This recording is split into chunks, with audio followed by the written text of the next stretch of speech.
the show! Hey, look, we are live! We seem to be live.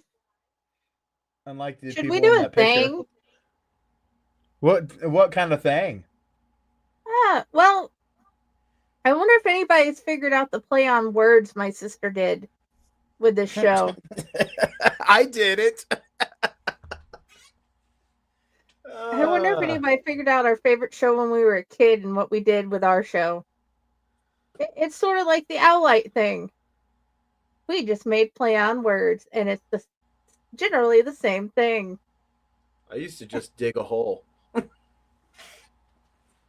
Okay. Everyone thinks because you're a zombie, you don't know good coffee. Well, they're wrong. There's only one brew that gets my seal of approval.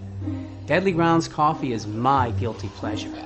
The aroma is so intoxicating. It brings all of my neighbors out of the woodwork. Deadly Grounds coffee. Coffee to die for and zombie approved. It's good to get a little deadly. Use the front door! Oh, they're so disgusting.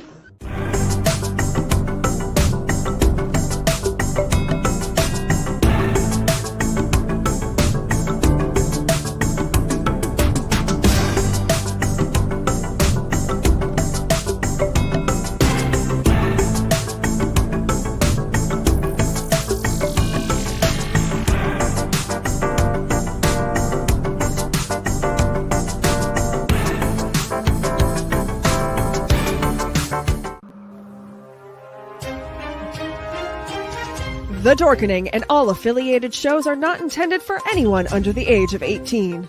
The following may contain discussions or scenes that have adult situations, graphic violence, nudity, strong sexual content, and graphic language. This show is intended for mature audiences only. Viewer discretion is advised.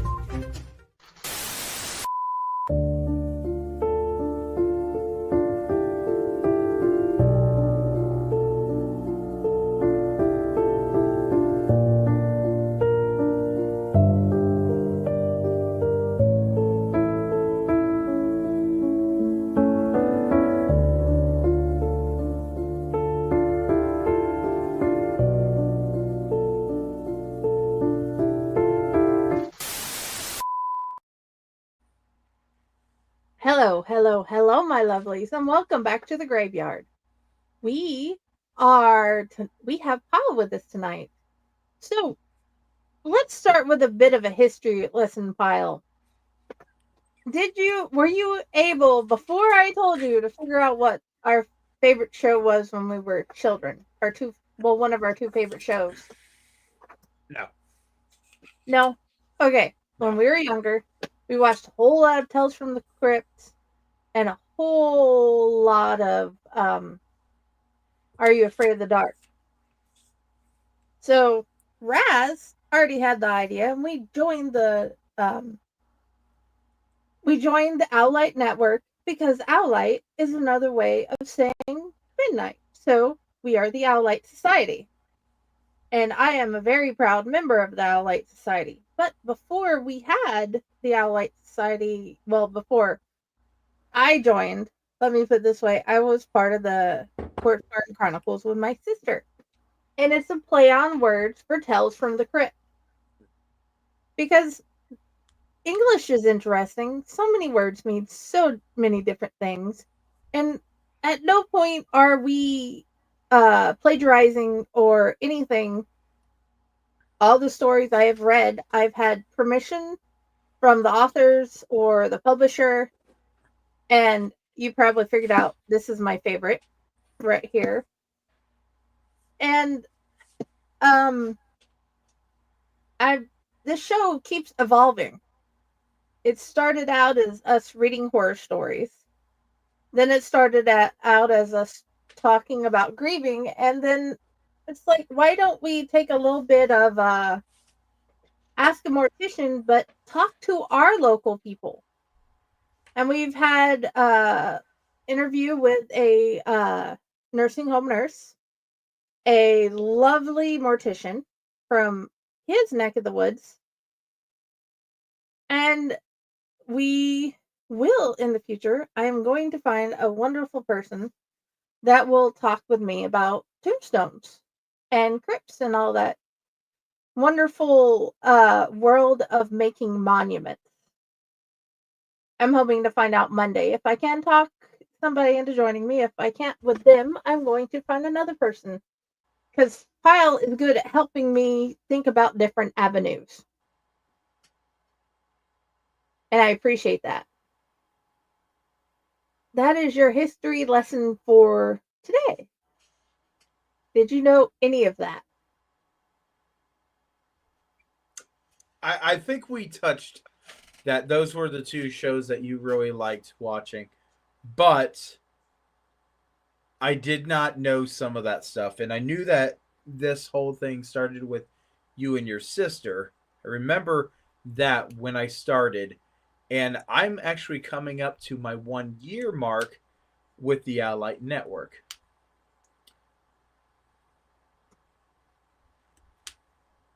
That is awesome. I don't know my anniversary. I don't know. We'll have to go find out. Right. But I just realized we are still under your banner colors. My banner colors. Yes, we are. Ha ha ha! There we go. Oh, Now we there have we go. Corpse Barn Chronicles colors back. Yep, that's Okay. wasn't catching that one either. Well, that's fine. I forgot about it till now. Now we have a beautiful one to match the leaves. Yeah. And as all of the different jobs that you have done, does death scare you? No, it doesn't, because I've told this to many different people. Death is kind of a old friend to me. Do I like some deaths better than others? Absolutely. When my grandfather had cancer and he struggled with it, then yes, I absolutely was happy that death came to take him. Grandma had dementia. Yes, that is good.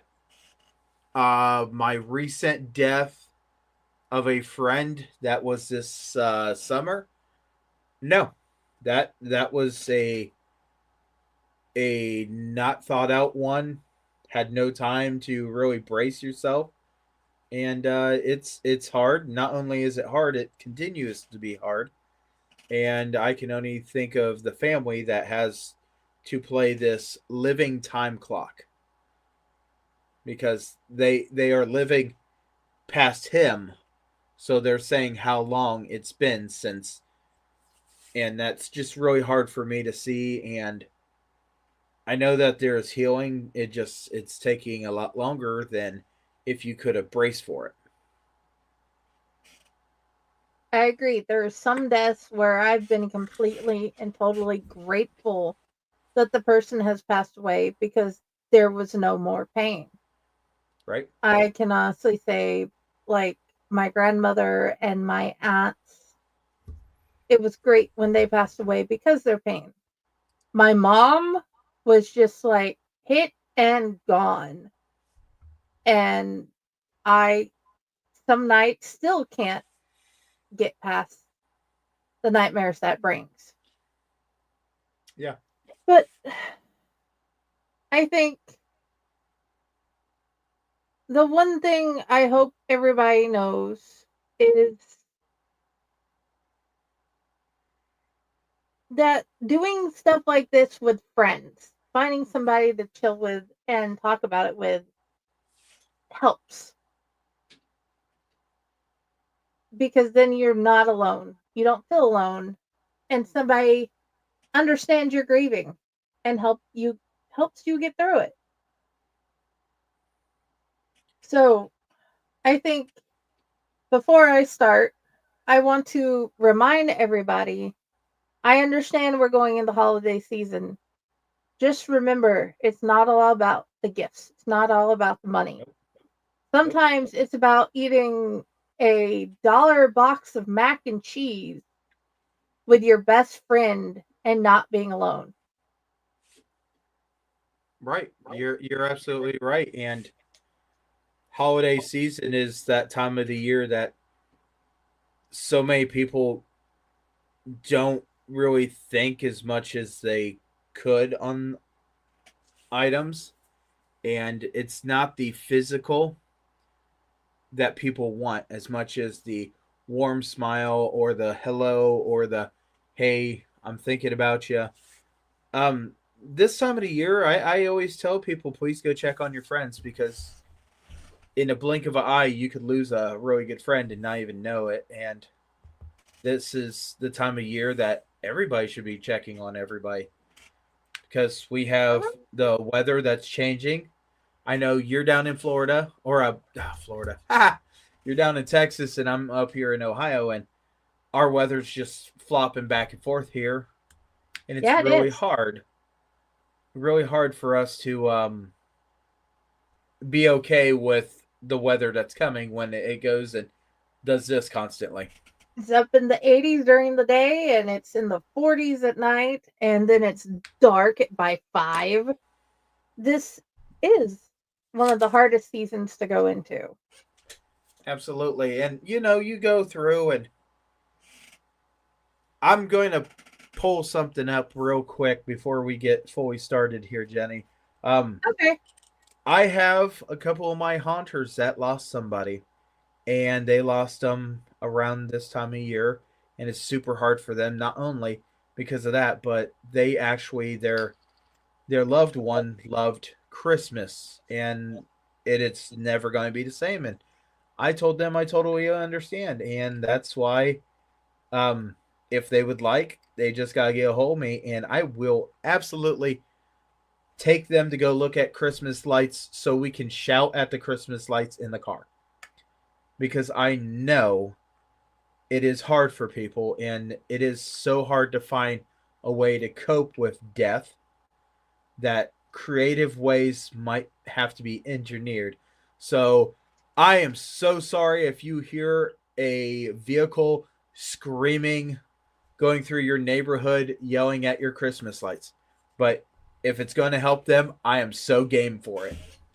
Our park has Christmas lights up. Go check out your parks. Because I have multiple parks around here. You can go sit in the parking lot and see the Christmas lights. That is a suggestion, because most of the time nobody's there after dark. And you could sit and cry and scream. And yes, you are allowed to sit, cry, and scream when you're grieving. There is no reason to be stoic and hold it all in. That is why we have shows like this, Corpse Garden Chronicles and Padded Cell. So, I yeah. I do recommend if you want privacy, go find someplace private. If you find someplace that you wish it was private and someone comes up, sometimes it's nice to just have a little note on the side of the car that says, I'm having a grieving issue. Please let me do me. Otherwise, that you'll have a officer knock on your window and say, are you okay? Every 5 minutes. Yeah. And unless you're like me and kin to some of them, they won't always understand. But in my instance, I've had them come up and ask, and it's like, oh, I'm just trying to work through this. And it's like, oh, and they are trying to do the same. So your situation is your situation, but remember, you're not alone. No, don't ever feel like you're alone, and don't ever feel like no one cares, because there are so many people that do care during this holiday season, during this time, and it's hard to absolutely just remember a couple months ago that you were out having a fun time, this and that, and here we are. Now we're stuck in our houses. Use your phone, text somebody, but always remember, if you say that there's no one that cares about you, you're lying to yourself because I care about you. I care about Mhm. every single person, even a person I don't get along with. I care about them, and trust me, there's someone I just can't get along with. Oh yeah, I have a few of those. But I think that's why whatever deity is in charge of my life gave me a Dante so I could get through October. Because mom died in October. He's a heck of a kid. Oh yeah, he's adorable. Today he's building new and improved characters. So, Nice. okay, we've got through the first part of the show that I had hoped to talk about the history and reminding people. The next part is I can't believe I just went blank. I had a whole entire idea.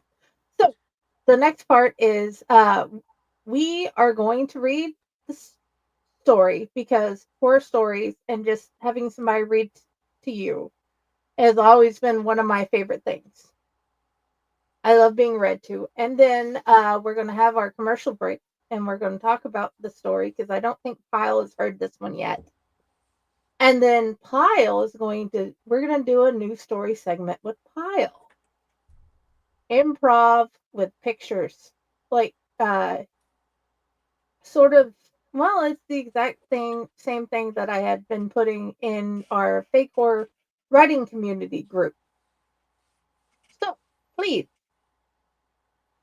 stay tuned. I'm going like normal. I'm going to put the picture up so you don't see us, but you can hear the story, and hopefully you will enjoy it because, of course, it's a graveyard story, and I hope you guys enjoy it too. Where did it go? There you are.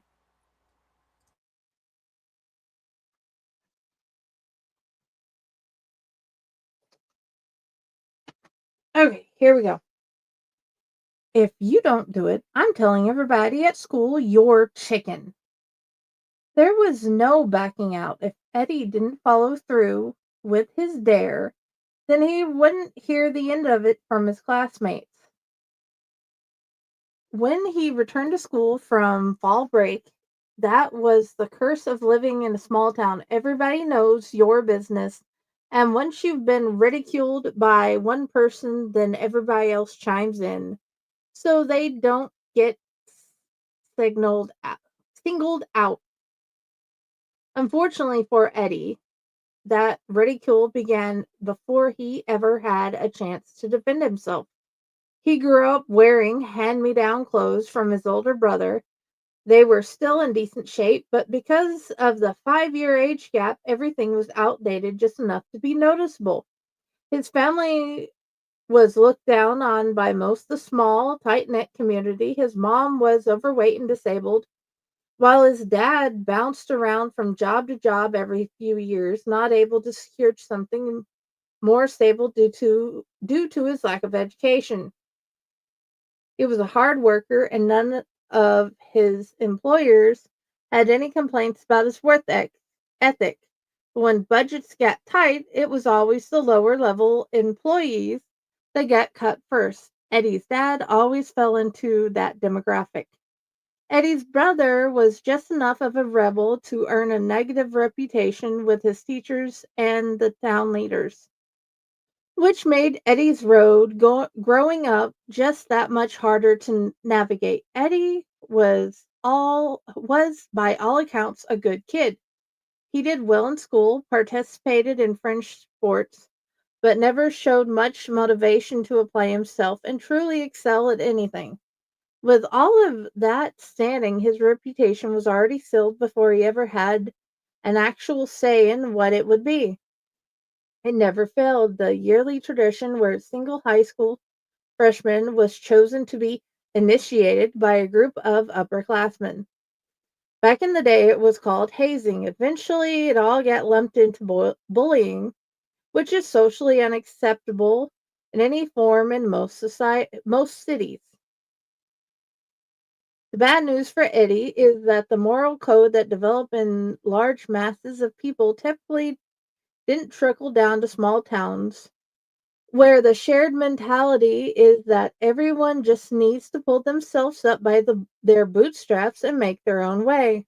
It just so happened that this was Eddie's not so lucky year. With Eddie's reputation, every year was not so lucky.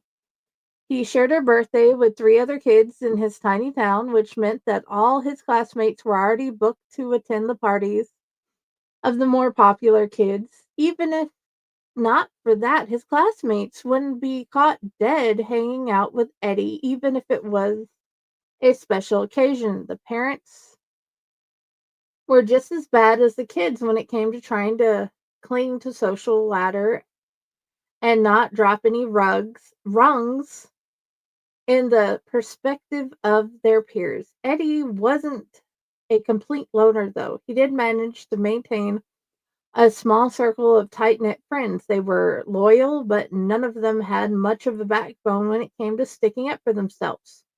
Let alone one another. Eddie and his friends were essentially ghosts floating through school and their town mostly unnoticed. The group of boys stood at the edge of the small plot of land that had long ago been abandoned. On the left side of the land arose a shell of a large 2-story farmhouse. The house had been condemned decades before the boys had ever laid eyes on it, but it still stood in disrepair due to the fact the small township it resided in couldn't afford the cost of demolition. The right side of the land displayed a very small graveyard that housed the last inhabitant of the farmhouse, Miller Cemetery, as it had affectionately become known around town, was unanimously deemed the spookiest place in the area, with several ghost stories stemming from the events that led to the family's demise. These ghost stories were passed down through the generations, with nobody ever taking the time to confirm the details of what actually occurred. So naturally, the tales grew larger and more gruesome with each telling. All right, I'm going, Eddie said. He did his best to mask the quiver in his voice.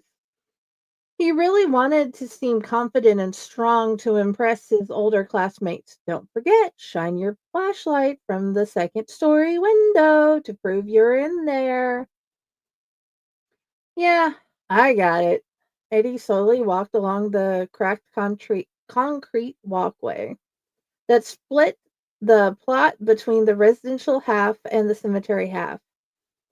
He peered at the gravestones on his way past, noticing a sunken area front of the tombstones. The fact that this area was buried in a wooded hillside only increased the eeriness because the trees were so thick. The area was always darker and noticeably cooler than the rest of the town.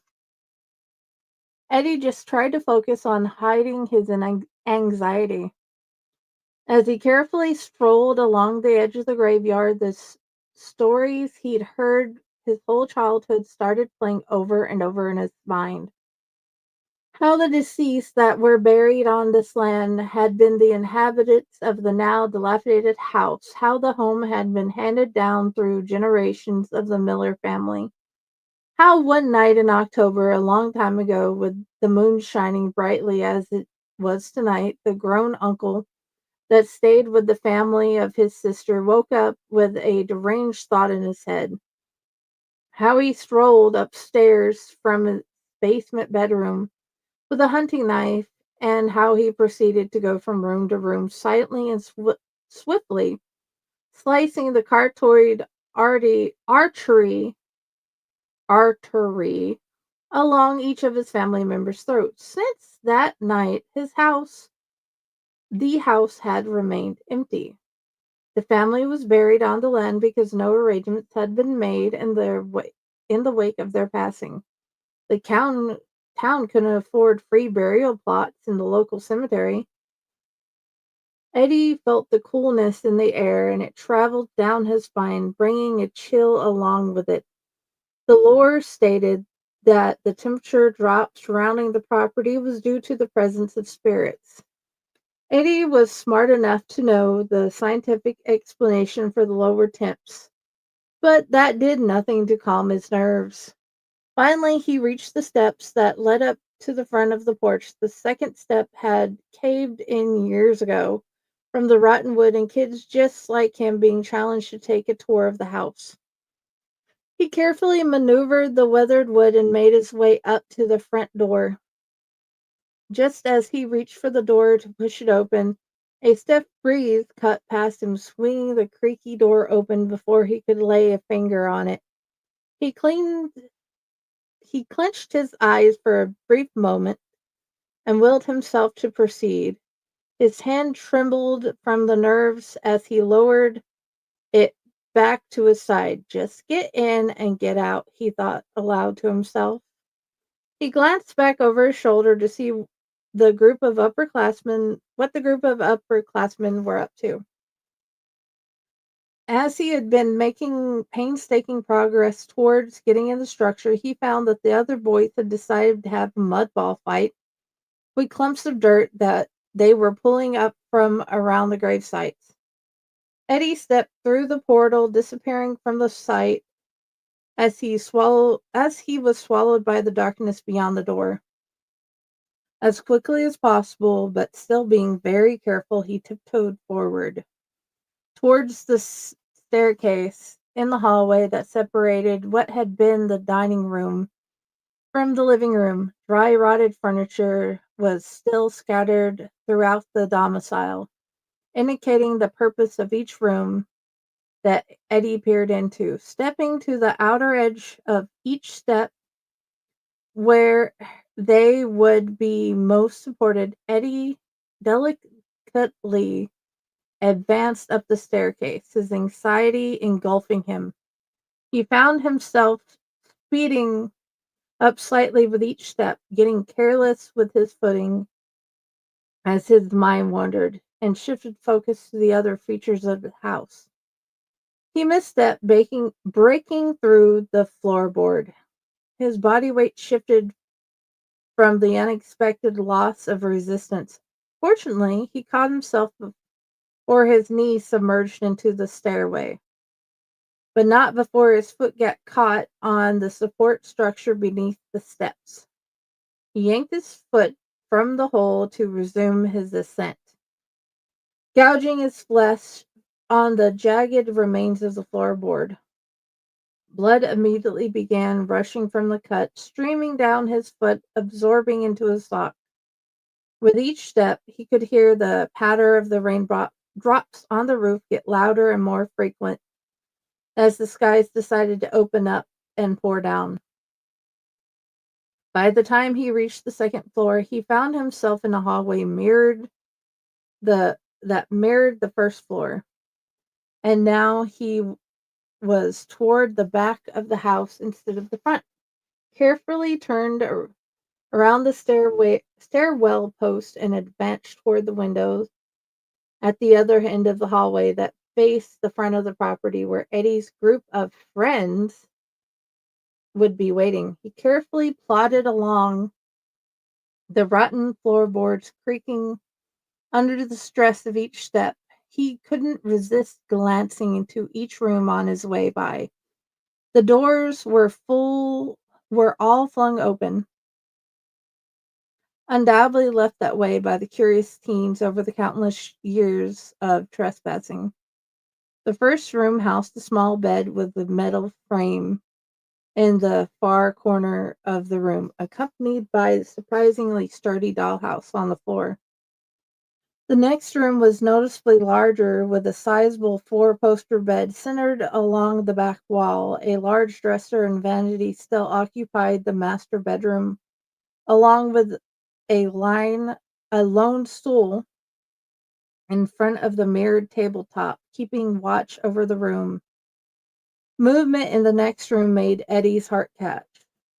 The last room on the left side of the house still had raggedy curtains hanging over the broken out window. The wind whipped the dingy, tattered ethereal, giving the appearance of a ghost floating through the room. Eddie paused while his brain deciphered the scene before him.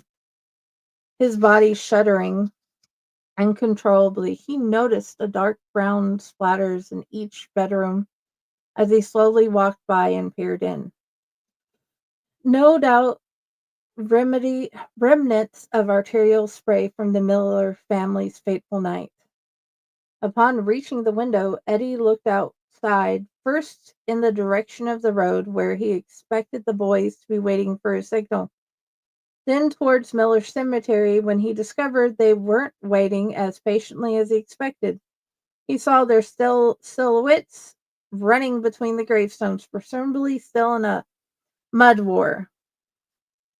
A thin layer of fog had begun to settle on the ground as the warm rain connected with the cooler ground. And I'm the young one?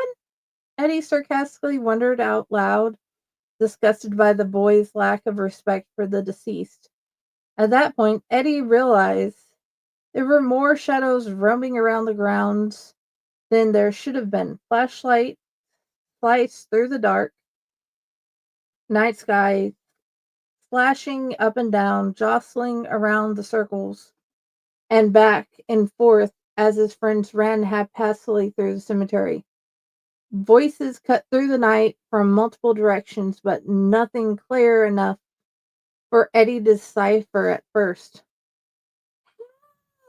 He heard as one of his schoolmates yelled out into the darkness. As his eyes adjusted into the dimness of the night, beyond the pane of glass, he started making out more details, and then he noticed the sunken ground and massive holes directly in front of all the tombstones but one. When he approached the house mere minutes earlier, there was only one gravesite that looked that way. Now nearly all of them did. He witnessed the silhouettes of his friends disappear one by one as they tripped and fell to the ground and were attacked by other shadows. Blood-curdling screams shattered in the night air. Eddie stood frozen in fear, unsure how to process what he was watching. He held up his flashlight to the window and spotlighted one of the dark figures. Only Eddie didn't recognize who he was looking at. 1 second.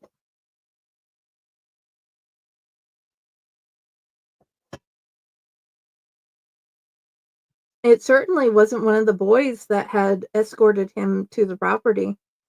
It appeared to be a young girl, her dress outdated by 80 years, and matted to her frame from dirt and mud. Eddie's beacon of light caught her attention, and she turned her head to look directly in his direction. Eddie's fear turned into shock as he realized he was in a stare down with a corpse that had risen from Miller Cemetery. His flashlight bore through the missing chunks of her flesh, illuminating what was left of her innards and lighting the ground beyond the corpse in strange patterns.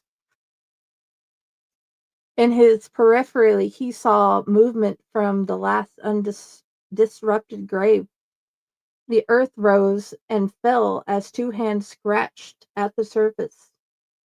Digging their way out from beneath, Eddie redirected the beam of his flashlight to get a better look.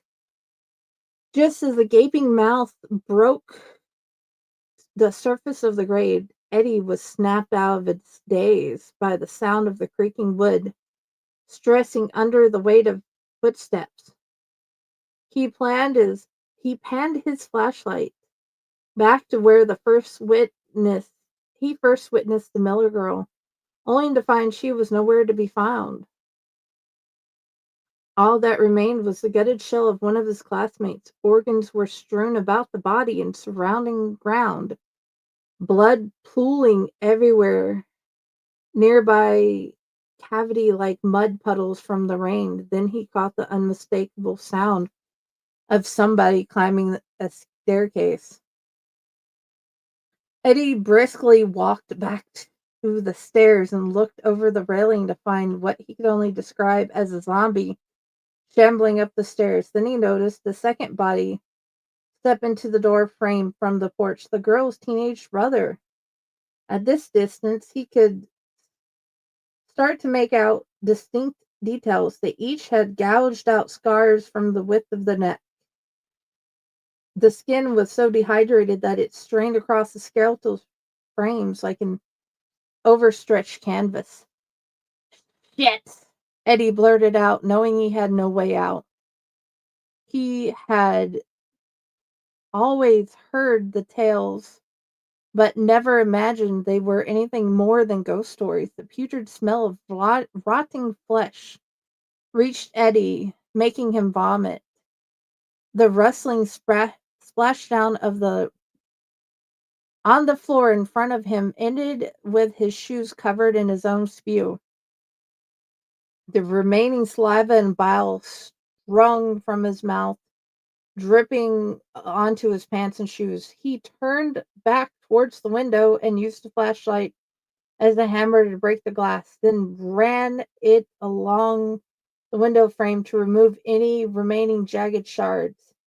He stepped through the window onto the roof that covered the porch and walked to the front edge, then shined the light down into the yard to scope out an area free of zombies, tombstones, and gaping holes in the earth that he preferred to avoid. He stepped off the roof and hit the ground below, tucking into a roll as he landed to avoid injury. He sprang from his somersault and was immediately in a dead sprint. The visual of his friends motionless on the ground made his stomach lurch, and the remaining contents within made a hasty exit. As his heels kicked up a mixture of mud, rain, and the last heaves of vomit, his pant legs became soaked in the sickening concoction. The crimson puddles splashed higher and higher as the liquid life force combined with the rain pulled all over the ground. Eddie made it into a physically unscathed. Eddie made it out physically unscathed that night, but he relived every ghastly detail several times over as he was interviewed repeatedly by the police and prosecutors.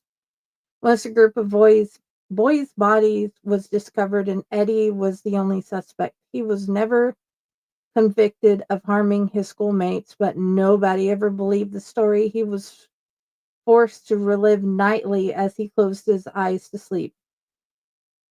Laying his head against the soft padded walls of his new room, the scar on his leg being the only thing that backed up his story of the horror from the night.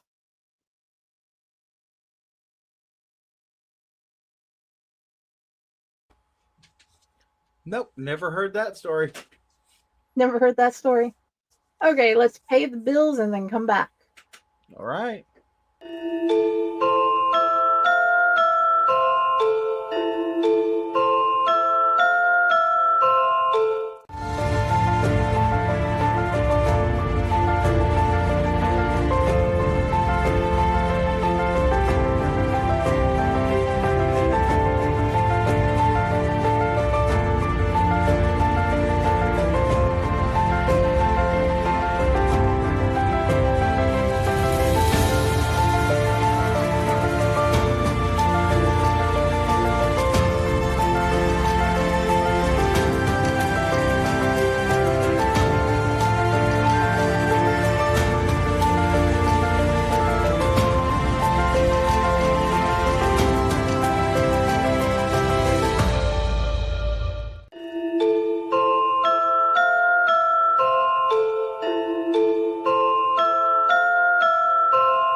Greetings and Shabibans. We are the Retro Reductibus Cephala Podcast. a long-form bi-weekly show that celebrates all the things that made growing up awesome. Well, that sounds good, but I don't know what all those words mean. I think what Parasite Steve's trying to say is that on Retro Red Octopus, we explore a range of retro goodness, from toys, video games, and movies, to cartoons, and even snacks and school lunches. Oh. And we do it all with a positive spin, a slew of killer guests, and some very adult language. And you know what else is cool? No. This crazy show is part of the Your King Podcast Network with new episodes every Tentacle Tuesday. What's that? And if waiting 2 weeks for a new episode gives you a sad, know that we drop bonus episodes all the time, like the off-format Crow's Nest and an interview series we call The Brig.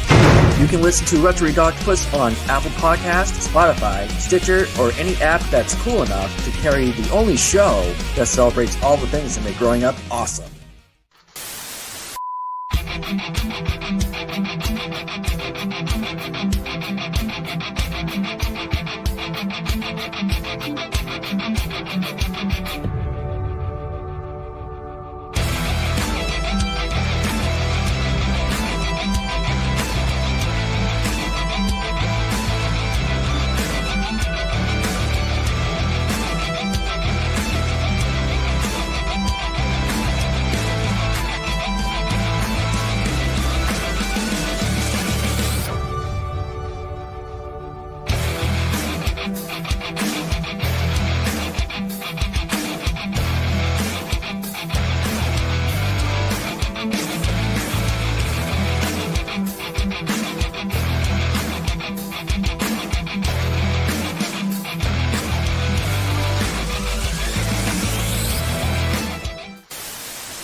Oh, we're back?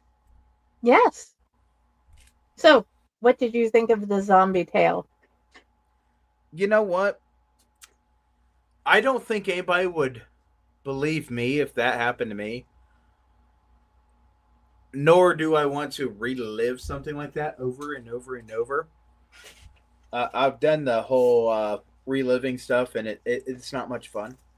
But I do like how they had details about having pieces of flesh missing and the smells, and that's something that is really awesome.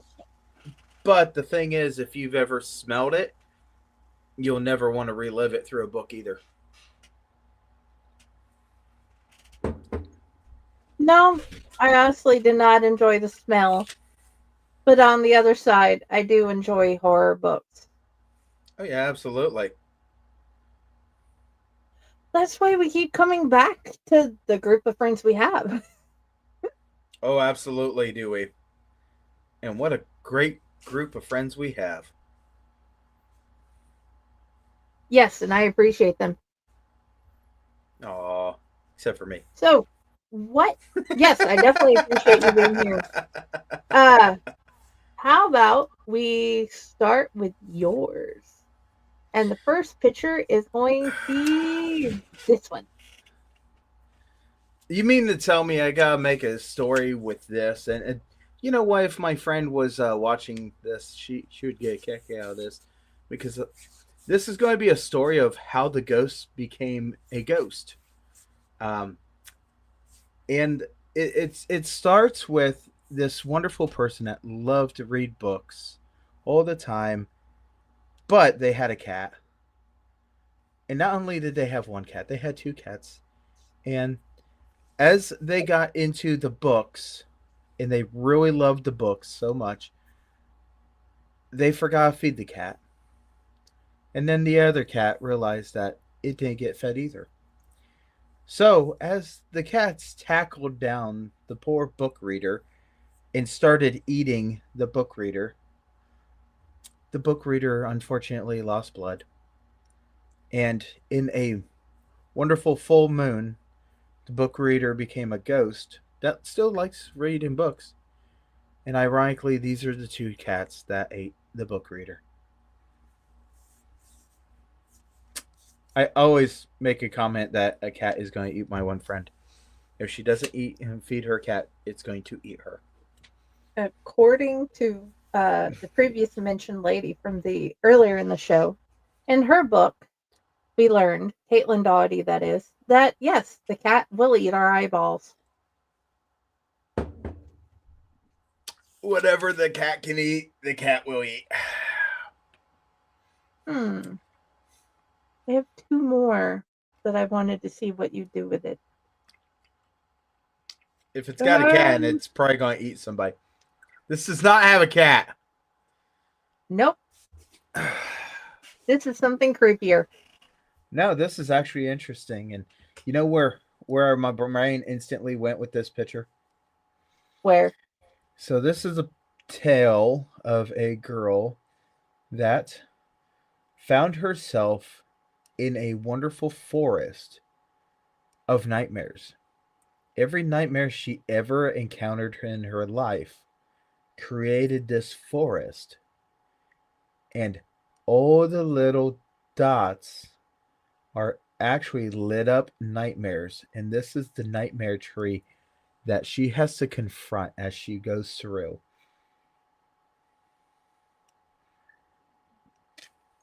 Alrighty.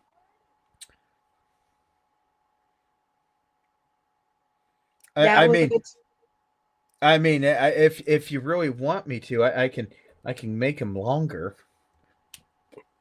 But I don't know. I do believe we before the end of the show, we can make them as long as we want. Okay.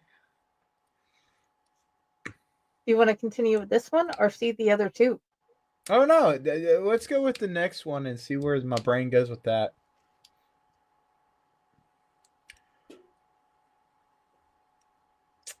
Okay. So I see a lot of things in this picture, but this is actually the story of the last jack-o'-lantern of the season. And that witch. So let me try making a good story out of this. So this is the last jack-o'-lantern of the season. And everybody goes and loves this jack-o'-lantern so much. But the witch doesn't want Halloween to end. So she flies around trying to find another jack-o'-lantern. Because once this jack-o'-lantern decays, the end of the season, kind of like the decaying pumpkin that's on my back porch. But all the ghosts and all the skeletons dance around in celebration as the wonderful witch tries finding another jack-o'-lantern. She comes across the castle, and in the castle there are candles. Apparently, without a doubt, one of these candles has to be in a jack-o'-lantern. So she goes and she hunts every single nook and cranny over and over and over, but she can't find one. But she doesn't want the season to change from Halloween into Thanksgiving. So she takes a regular pumpkin and she carves it just like this last one. And she takes one of the candles from the wonderful castle and flies it back and makes a new jack-o'-lantern every time the one rots. That way the season never ends and all the ghosts can still enjoy partying with the skeletons. I love that. Didn't see that one coming, did you? And no, there are parts of that I expected, but I didn't expect the other parts. This is not Halloween at all. No. You said bring up props, and I'm like, this one is fun. I want to know what you think they're doing. You ever heard the story, if you give a mouse a cookie? So many times. Okay, so this is an adaptation of that one. So if you give a turtle water, he'll want to swim around. After a while, he starts swimming, but he gets bored. Then he'll go out and hunt down a frog. After a while, the frog will start to get bored, and he'll want to wear a hat. He'll try on many different hats over and over and over, but he'll never find the correct hat that fits his head. So the turtle swam over with the frog on his back up to a snail. The snail said, "You know what? I want to see how I would look." So, as the turtle swam around with the frog on top of his shell, with the snail on top of the frog, two lovely aliens came in and said, "Wow, you look like my cousin Eddie."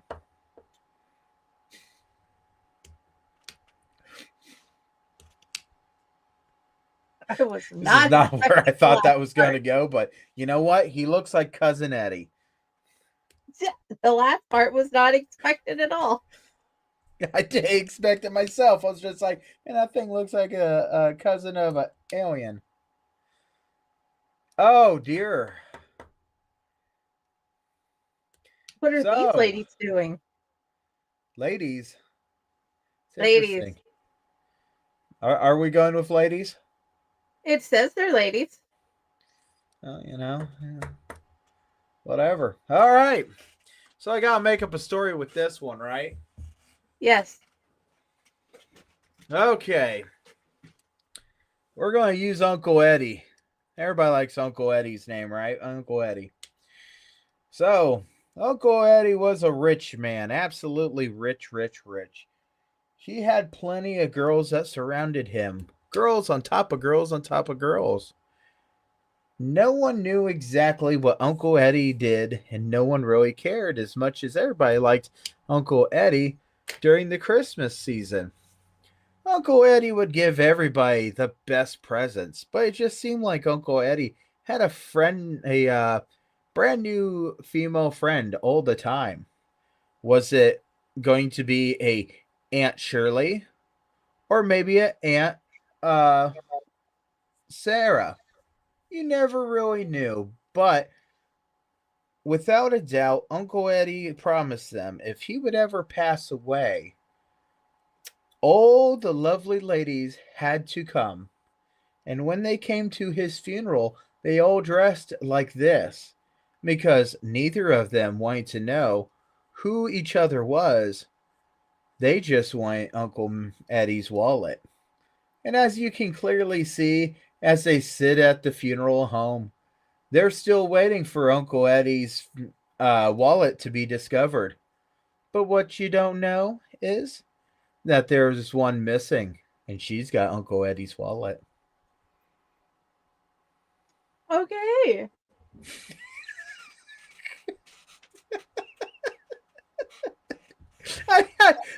I kind of really like this. That was great. I'm loving that. Okay, last one for the night. I gotta do this one? Yep. Oh, man. It's got a cat in it, so you know what I'm going to go with it. The book reader or the cat or the other book reader. And now they're wandering around this cemetery. Yes. You know what? Perhaps the ghost is reading that book. All right, I think I got a good story for it. Okay. This is the wonderful story of Ginger. Ginger and her cat both passed away at the same exact time. Ginger walks around in the cemetery with the cat, not to play, not to read any of the tombstones, but to read the spell book, hoping that she can come back. Well, what she doesn't know is that cat is clearly still a cat, and that cat's got at least 8 more lives. Ginger lost 1. Okay, that's nice. I like this. You know, we can go back to that nightmare one if you want. I can make that a better story. That looks like a girl too, doesn't it? Oh, let's see here. What's a good name? Friday, give me a good girl's name. Annette? Annette. Yeah. All right. So here's Annette traveling through the path of the dreams.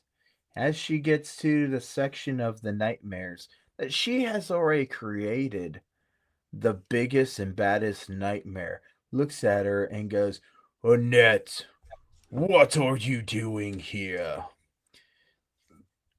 And all she can say is, please don't eat me. He would never eat the creator, the one that has created them all. But as she looks around, every light she sees is just another nightmare that she has created indeed. As you look through it all, there is nothing that could be found as a happiness. But Jeanette looks at all of this and thinks of all these nightmares and how sad they have to be because they will never have someone want them. The biggest one looks at her and says, Jeanette, you have created us all. But, without a doubt, you are the cause of all. Jeanette looked at them and said, I am sorry. Is it Jeanette or Annette? Annette. Ah, I screwed that up halfway through the story, didn't I? Yes. Well, Jeanette had a twin sister, Annette, and they're both there. All you can see is one. But, ironically, the nightmares come from both of them. The tree's actual name is Jeanette, as the girl's name is Annette. So that goes to show you the biggest nightmare to a girl is her twin sister. Yeah. Wow. I really didn't think that was going to go that way. Me neither. Your mind goes in weird places. You know what? It's artistic. Might be a little autistic too. Well, that is the whole entire point of my life. ADHD, autism, schizophrenia, bipolar, all of that mixed in and figuring out the care and feeding of those people. Okay. True. Where do you want people to find you? Where do I want people to find me? Truly, if people would like to find me, they can find me here on the Elliott Network on many different shows. And now that haunt season is done, well, kind of, you can find me here a lot more because I like celebrating Fridays with the Wonderful Friday. You can also find me on TikTok. You can also find me on the wonderful face of the book. Even though my face doesn't look like a book, and I'm thankful of that, you can still find me there. Ironically, you can find me anywhere under Pyle Hazard. Exactly. You can find me here at the Elliott Network at Fake Horror at Friday with the Library in the Blue Box. And my author page, for Elliott, and plenty of other places pretending to be people I'm not. That's If you're really lucky, you might find me at a local cemetery. You know what? We have a cemetery that I would love to take you to. It's got a Revolutionary War veteran in it. Ooh. He was a spy. He actually spied for General George Washington. And he was actually the inspiration, I do believe, behind the movie The Crown. Or was it the show The Crown? I have no idea. Yeah. But no That is matter awesome. what, it's pretty cool seeing it. Oh, yeah. And please remember, people, you have wonderful people who love and care for you. Go talk to them.